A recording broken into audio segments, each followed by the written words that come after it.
Bonjour à toutes et à tous. Bienvenue à ce webinaire organisé par l'IFATEC avec le support de Process Alimentaire. Je me présente, je suis Véronique Tressas, responsable marketing pour l'IFATEC et je vais animer ce webinaire. Claude Joncourt, dirigeant de la société Services Antiparasitaires de Bretagne, est notre invité. Bonjour. Bonjour Claude.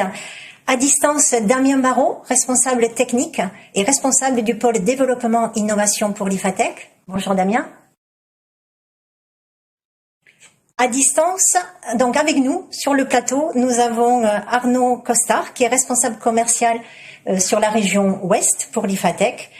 Bonjour Arnaud. Bonjour. Arnaud animera le chat, il prendra les questions-réponses et nous répondrons à vos questions à la fin de ce webinaire.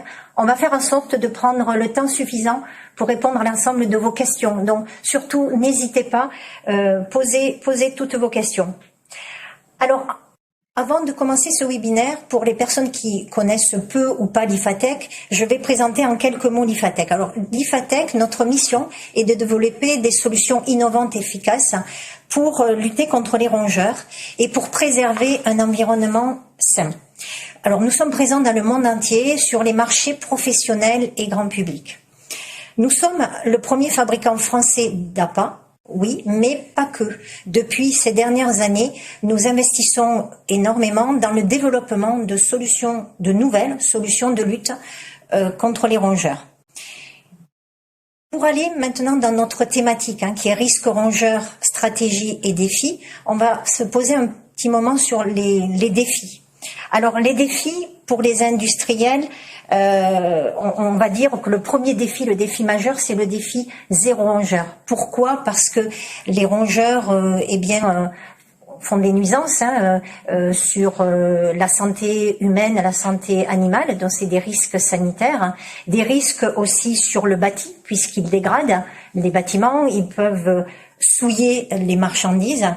Voilà, donc les conséquences pour les entreprises, elles peuvent être très importantes, avec des impacts économiques d'une part, mais aussi des conséquences sur l'image de marque des entreprises. Pour les professionnels de l'hygiène qui interviennent dans les entreprises, eh bien, le défi pour eux, c'est d'adapter leurs pratiques pour réussir à maintenir une très bonne qualité de service et ainsi satisfaire à l'objectif des industriels du zéro rongeur. Alors pourquoi faire évoluer les pratiques ? Eh bien parce que ces dernières années, il y a eu un durcissement au niveau de la réglementation, également les exigences des normes, de certaines normes, qui font que les produits biocides ont vu leur usage limité. Voilà, donc il y a cette évolution des pratiques qui est vraiment un défi. Un autre défi sur lequel on va s'arrêter un moment aussi, c'est que nous tous, que l'on soit fabricants, professionnels de l'hygiène, et aussi les entreprises, on a un défi commun qui est que on s'adresse à des rongeurs et ce sont des espèces intelligentes qui s'adaptent beaucoup. Et là, je vais laisser la parole à Damien qui va nous en dire un peu plus sur le comportement des rongeurs. Oui, merci Véronique. En effet, la lutte est vraiment complexe. Il faut garder en mémoire qu'on va essayer de contrôler des animaux qui sont des mammifères, qui s'adaptent, qui sont mouvants. En fait, on a affaire à du vivant. Donc, un problème qui est vrai un jour peut être différent le lendemain. À cela, il faut rajouter que chaque rongeur a un comportement spécifique, même à l'intérieur de la même espèce. Il y a des chercheurs qui travaillent sur cette étude, sur l'étude des comportements des rongeurs, dont un chercheur néo-zélandais, Patrick Gelly, qui étudie le comportement des rongeurs et surtout vis-à-vis du piégeage. Donc on va avoir différentes typologies de rongeurs. Des rongeurs qui vont être plus explorateurs, potentiellement plus faciles à attraper, et des rongeurs qui vont être plus grégaires, qui vont rester dans leur précaré. Et donc là, ça va vraiment être plus compliqué, où il va falloir d'autres méthodes pour contrôler ces rongeurs-là. Donc, ce qui fait que la lutte est vraiment très spécifique et ce qui implique qu'en fait, il n'y a pas une seule vraie solution universelle, mais plutôt un ensemble de solutions à mettre en place. Merci Damien. Face à ces défis, Claude, quelle stratégie avez-vous mis en œuvre dans votre entreprise ? Alors, SAB est implanté en Centre-Bretagne. Nous intervenons sur l'ensemble de l'Ouest breton. Notre équipe est constituée d'une dizaine de personnes. Alors c'est vrai que la mise en place de l'appâtage non permanent, donc c'est-à-dire éviter d'utiliser systématiquement de la chimie, a fortement impacté nos process. Alors sur la mise en œuvre technique terrain, on a constaté qu'on devait totalement changer nos pratiques et tout en protégeant nos clients. Alors avant on mettait de la chimie, on quittait un site, on savait qu'on avait protégé notre client. On nous dit maintenant vous mettez plus de chimie, quelles alternatives vous avez? Alors nous avons fait un choix dans un premier temps qui était de protéger les intérieurs des bâtiments avec de la glu et en extérieur en piégeage. Et puis maintenant ça fait 4 ans que ça s'est mis en place, on a du recul et on a revu notre stratégie et on est revenu en fait à du monitoring à base de placebo à l'intérieur des bâtiments et du piégeage systématique à l'extérieur.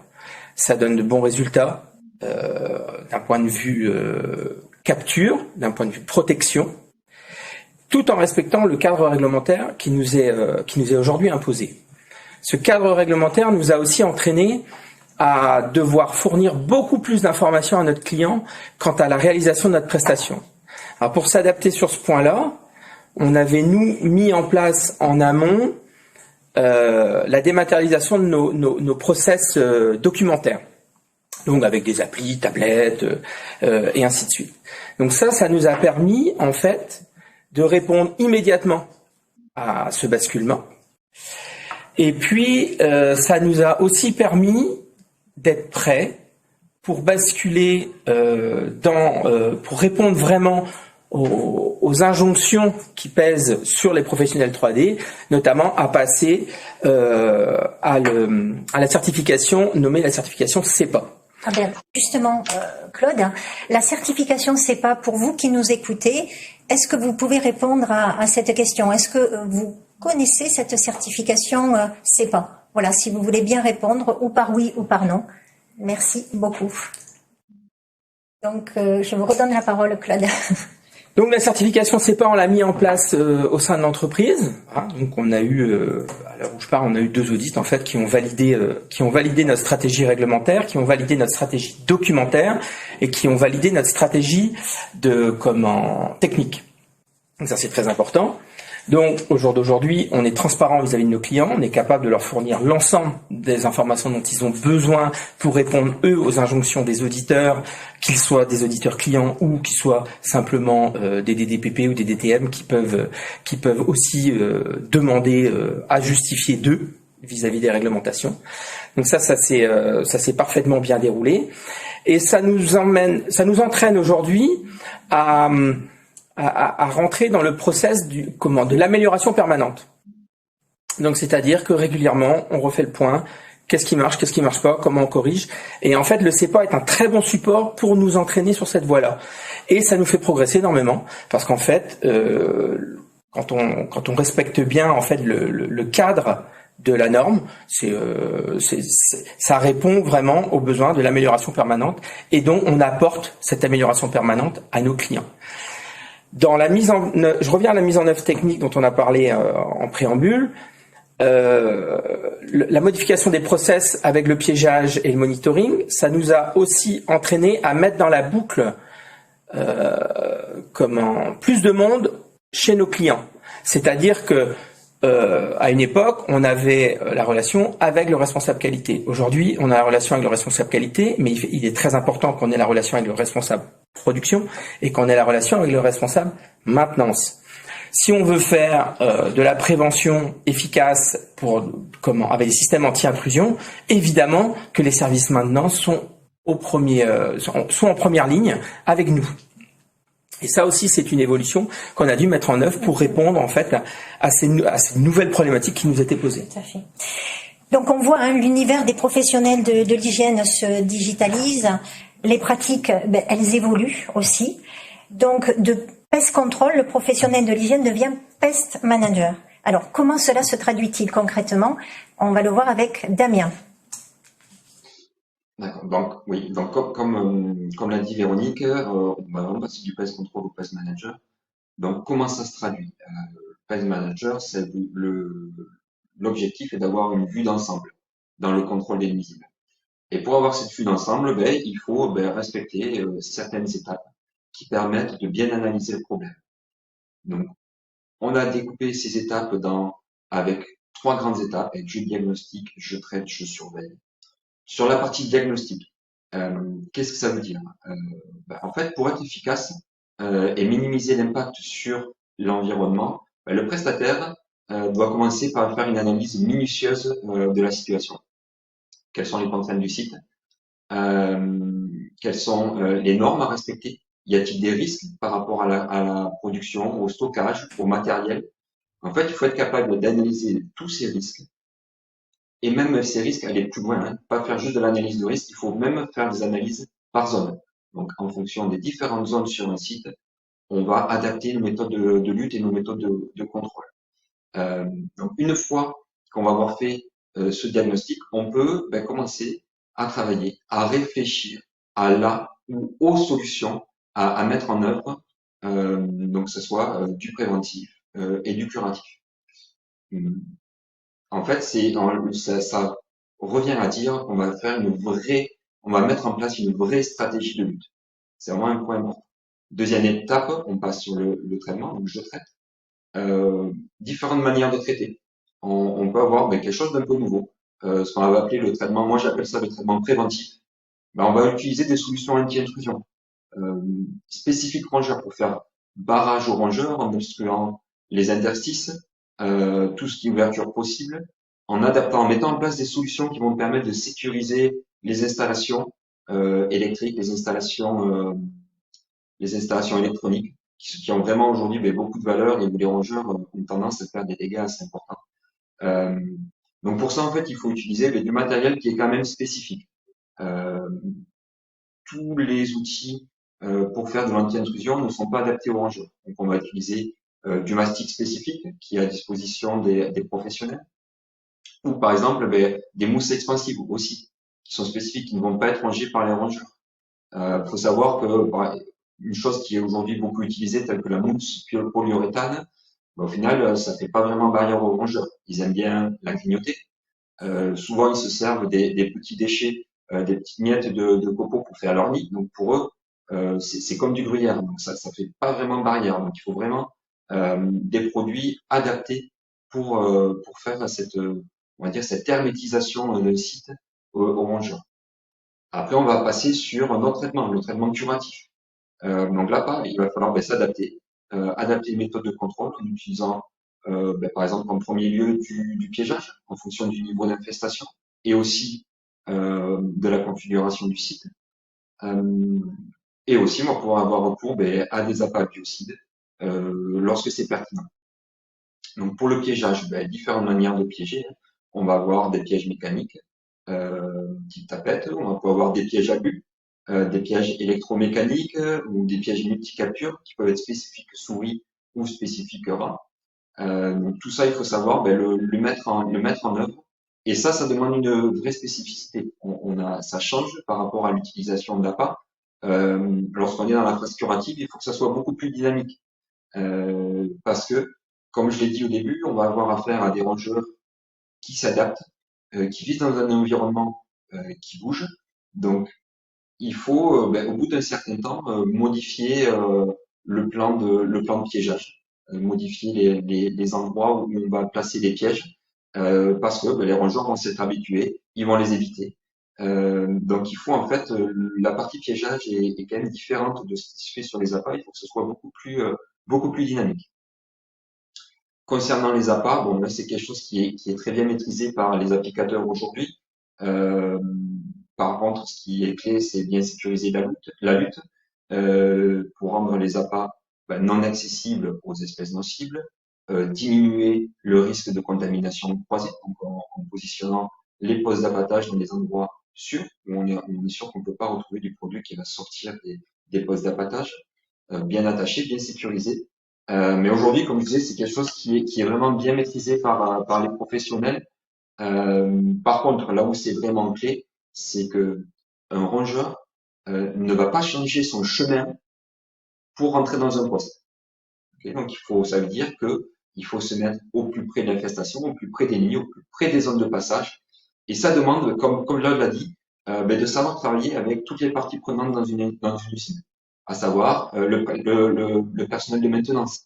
Parce que parfois, il faut aller positionner les postes d'abattage ou les pièges dans des endroits complexes. Et aujourd'hui, c'est vraiment quelque chose qui est important en fait. Il faut vraiment que le travail de la lutte contre les nuisibles ne soit pas que l'affaire de, de l'applicateur et du responsable qualité. Il faut vraiment que ce soit plus global. Et la dernière étape, une fois qu'on a effectué le traitement, qu'on a diminué la population de rongeurs, c'est de passer sur la phase de surveillance. La phase de surveillance ou maintenance. On peut l'appeler de diverses manières. Donc on peut surveiller avec, comme disait Claude, de plusieurs manières, avec du placebo, qui va demander un suivi régulier, mensuel, à minima, pour être sûr d'être au plus près des pics d'infestation, pour contrôler vraiment dès les premiers signes d'activité de rongeur.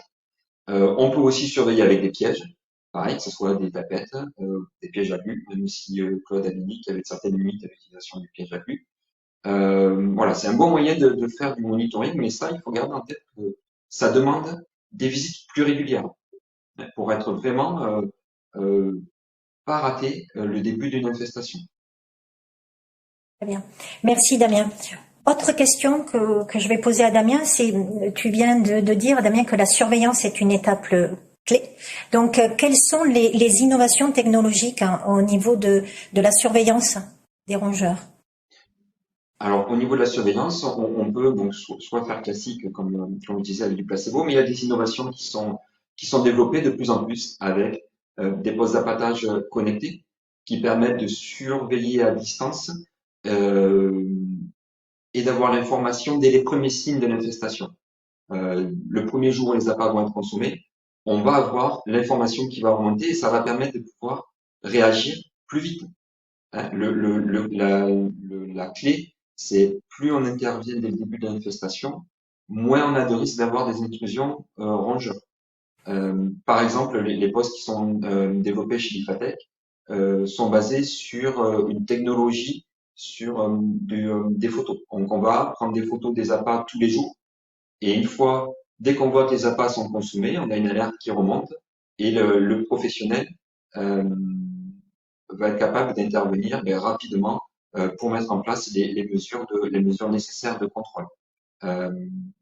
Avec ces solutions, on est capable également d'éditer des plans, d'éditer des comptes rendus, des comptes rendus avec des niveaux de consommation, donc toutes les informations classiques. Donc ça permet vraiment de réagir au plus vite. Très bien. Également, si on s'arrête sur l'intérêt des solutions connectées, l'intérêt, voilà, pour les professionnels de l'hygiène et aussi l'intérêt pour les entreprises. Quels sont-ils? Quels sont tous les intérêts de ces solutions? L'intérêt pour l'entreprise, ça va être parce qu'il faut savoir quand même qu'une fois que généralement on prend en compte le risque rongeur quand on commence à en voir, mais c'est trop tard. C'est-à-dire que l'infestation est déjà installée. Donc, l'intérêt pour les entreprises, c'est d'être au plus près. Il faut garder en tête, plus tôt j'agis, plus vite je stoppe l'infestation. C'est vraiment quelque chose qui est important. Et l'intérêt pour les professionnels de l'hygiène, ça va être de gérer au mieux ces tournées. Ça veut dire, on va pouvoir éviter des visites inutiles, venir que quand il y a vraiment besoin, et peut-être aussi sur certaines visites, on va dire, qui peuvent être calées lors d'une manifestation entre deux visites prévues, peut-être se focaliser uniquement sur les zones où il y a eu de l'infestation. Donc, ça va être du gain de temps au niveau de la visite. Donc, il y a vraiment un intérêt. Et aujourd'hui, on sait que le carburant est quand même quelque chose qui coûte assez cher pour les entreprises de l'hygiène. Donc, voilà, on peut gagner du temps à ce niveau-là. Très bien, merci Damien. Donc voilà, vous le voyez, hein, notre univers évolue. Ce qui est très positif, c'est que voilà, malgré toutes ces évolutions réglementaires, on voit que ce soit les fabricants, que ce soit les professionnels de l'hygiène, tous ensemble, on fait en sorte d'apporter des solutions pour préserver l'environnement. On l'a dit en préambule, c'est très important de maîtriser ce risque rongeur. On va peut-être aller sur les questions-réponses. Nous avons une question pour Claude, voilà, concernant la certification CEPA. Est-ce que le fait d'être certifié CEPA engendre une augmentation des tarifs de la prestation ici de quelle heure? Alors, non. Être certifié CEPA n'entraîne pas systématiquement une augmentation des tarifs. La certification CEPA signifie que l'entreprise est rentrée dans une démarche qualitative et transparente de ses process vis-à-vis de ses clients et vis-à-vis des autorités de tutelle et réglementaires. Donc c'est pas ça qui entraîne en fait les augmentations de coûts des prestations aujourd'hui. Les augmentations de coûts des prestations aujourd'hui sont directement liées à l'application stricto sensus des nouvelles réglementations, enfin nouvelles, ça fait déjà 4 ans en fait, qu'elles nous sont aujourd'hui imposées. Et donc c'est ça qui va entraîner une modification des coûts. On va avoir une augmentation des coûts du fait de l'augmentation du nombre de visites. On peut avoir des augmentations de coûts liées aussi au basculement technologique, c'est-à-dire que les nouvelles technologies connectées aujourd'hui souvent engendrent des coûts supplémentaires par rapport à un poste classique, ça se comprend tout à fait, mais toutes ces solutions finalement apportent beaucoup plus d'informations à nos clients sur ce qui se passe sur leur site, de la véracité, de la réalité, de la pression. Autrefois on parlait d'infestation. Aujourd'hui, nous, dans nos process, on parle de pression rongeur. Pas exactement la même chose. On était là, quel niveau de consommation on observe? Et maintenant, le niveau de consommation, ça peut pas forcément être ça. Ça va être plutôt qu'est-ce qu'on a piégé. Enfin, les curseurs d'observation et les relevés de données qui sont sur les sites sont plus exactement les mêmes qu'avant. Et ça permet d'être très transparent, donner énormément de données aux clients. Et nos clients en ont besoin parce qu'ils sont soumis à des pressions tellement importantes de la part des autorités de tutelle et pour l'agroalimentaire plus précisément les pressions clients, souvent des audits venant des clients de nos clients sont plus restrictives et demandent plus d'informations que un simple contrôle réglementaire. Donc il faut répondre à tout ça. Et on s'y colle, et pour s'y coller, ça engendre effectivement la mise en place de moyens, et ces moyens, ça engendre des coûts. Voilà ce qui fait aujourd'hui monter les coûts de prestation. Merci Claude. Une autre question, quelles sont les zones des bâtiments les plus compliquées à protéger? Et est-ce toujours les mêmes? Alors, les zones les plus compliquées, alors d'abord chaque site est unique, parce que chaque site a ses process, à ces contraintes réglementaires souvent spécifiques. Donc, il faut s'adapter au cadre réglementaire. Les locaux qui peuvent nous poser des problèmes techniquement, ça va être des locaux où il y a beaucoup d'humidité. Ça, c'est une contrainte technique. Les locaux de production, là, on a des grosses contraintes réglementaires qui font qu'on est vraiment obligé de cadrer ce qu'on va faire, et ça peut nous poser des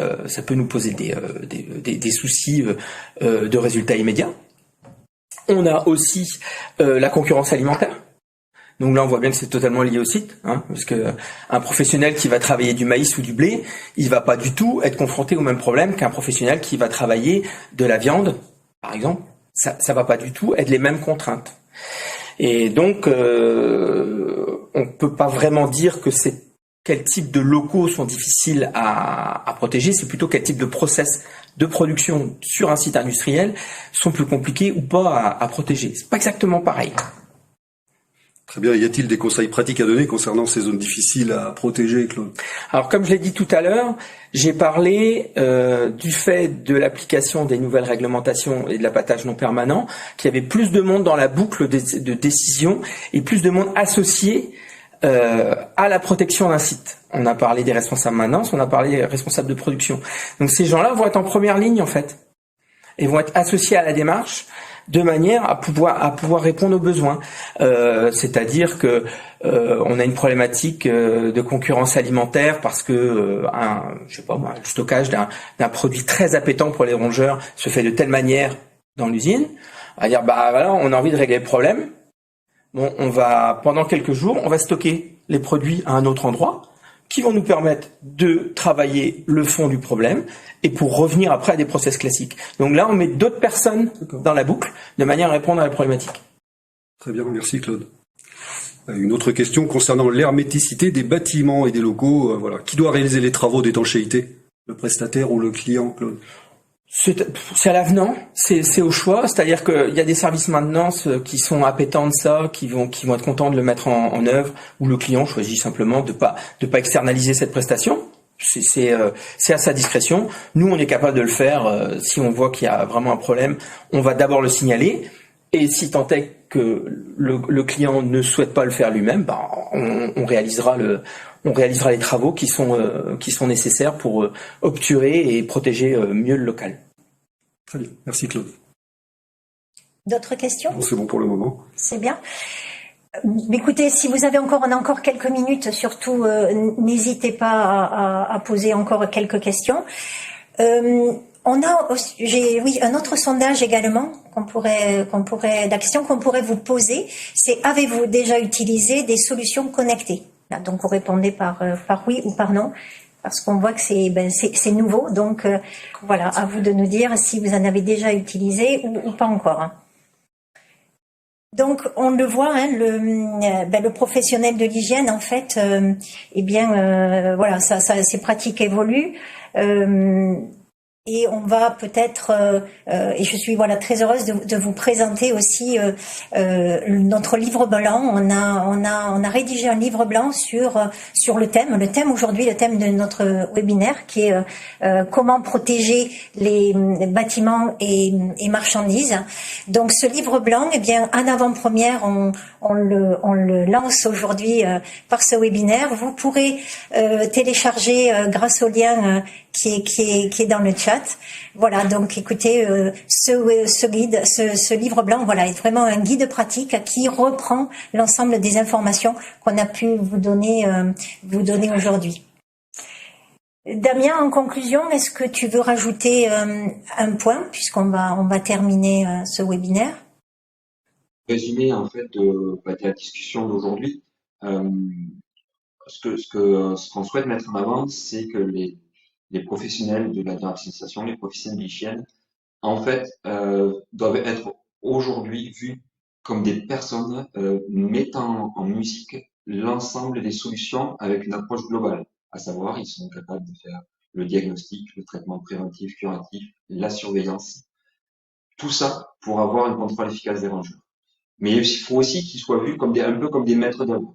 Hein, aujourd'hui, il faut qu'ils soient capables et il faut aussi que le client soit capable d'impliquer tous les services concernés, à savoir les responsables maintenance, les responsables qualité et les responsables production. Parce que, honnêtement, hein, la lutte contre les rongeurs, en fait, c'est l'affaire vraiment de tous. Donc, s'il y avait quelque chose à retenir, c'est vraiment ça. La lutte contre les rongeurs est l'affaire de tous. Merci. Merci Damien. Peut-être aussi quelques mots de conclusion, Claude, si vous voulez ajouter un petit mot. On a eu les résultats du petit sondage concernant le CEPA, où vous êtes... il n'y a pas la majorité en fait d'entre vous qui connaissez la certification. Hein, on est à 46% de notre auditoire qui connaît la certification CEPA. Et 54, par conséquent, qui ne la connaissent pas encore. Alors, la certification CEPA, pour faire simple, parce que c'est quelque chose d'important que tout le monde sache ce que c'est un équivalent de l'ISO 9002, mais adapté à la dératisation. Voilà. Donc, on s'engage à mettre en place des process, on s'engage à mettre en place des reporting, et on s'engage à la transparence vis-à-vis de nos clients, que ce soit dans nos tarifs ou que ce soit dans nos pratiques. Voilà, c'est assez simplifié, mais voilà ce qu'il faut en retenir. Voilà. Merci Claude. Arnaud, un petit mot pour terminer. Nous vous remercions pour les questions que vous avez posées. Elles ont été prises en compte et nous y répondrons donc par mail, personnellement. Très bien. Merci beaucoup. Merci pour votre écoute. Merci à notre invité Claude d'être parmi nous. Merci au support de Process Alimentaire pour ce webinaire et nous vous souhaitons une très belle après-midi. À bientôt.